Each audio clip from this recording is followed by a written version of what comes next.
Hello viewers, welcome back to my channel. आप सब लोग कैसे हैं। आज यूडियर किचन में बनने जा रही है साबुत माश और चने की दाल। आधा किलो साबुत माश और आधा किलो चने की दाल में मैंने 2 टेबलस्पून अदरक लहसुन का पेस्ट, 1 टेबलस्पून सूखा धनिया, 1 टीस्पून ज़ीरा, 3 टीस्पून लाल मिर्च, 1 टीस्पून हल्दी, 3 टीस्पून नमक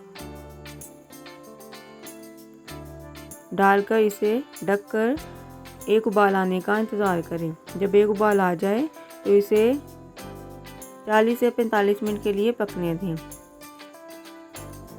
जब दाल का पानी आधा हो जाए, दाल गल जाए तो इसमें 1 बढ़कर टेबलस्पून मक्खन डाल दें और इसे मिक्स करें और फिर से इसे पकने के लिए रख दें। दाल 90% पक जाए तो इसमें 1.5 मग पानी डाल दें। मिक्स करके फिर से पकने के लिए छोड़ दें। अगर आप प्रेशर कुकर में बनाएं तो 15 से 20 मिनट लगेंगे। अगर आप मेरी तरह बनाते हैं तो 40 से 45 मिनट लगेंगे। अब हम इस तड़के की तैयारी करते हैं। एक पैन में 1 टेबलस्पून भरकर देसी घी डालें और इसमें लहसुन और अदरक स्लाइस डाल दें।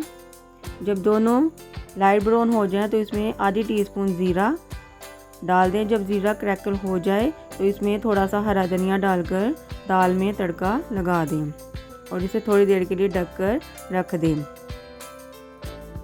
अब इसमें 1 टीस्पून गरम मसाला, 1 टीस्पून कसूरी मेथी डालकर मिक्स करें और मज़ीद इसे 5 मिनट के लिए ढककर दम पर छोड़ दें।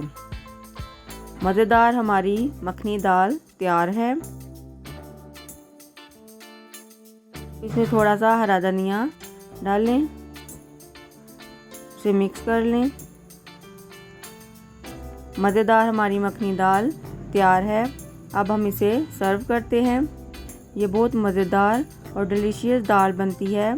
आप चावल, पराठे या चपाती के साथ भी खा सकते हैं। ये बहुत मज़ेदार दाल बनती है। आप इसे ज़रूर ट्राई करें और अपने घर वालों को बनाकर खिलाएं। अगर आपको मेरी रेसिपी अच्छी लगती है तो मेरी वीडियो को लाइक और शेयर करें और मेरे चैनल को सब्सक्राइब करें। अगर आप मेरी आने वाली वीडियो देखना चाहते हैं तो बेल आइकन को ज़रूर प्रेस करें ताकि सबसे पहले नोटिफिकेशन आपके पास आए। आप कमेंट में बताएं कि आपको ये दाल कैसी लगी है। आप अपनी दुआओं में याद रखें। शुक्रिया।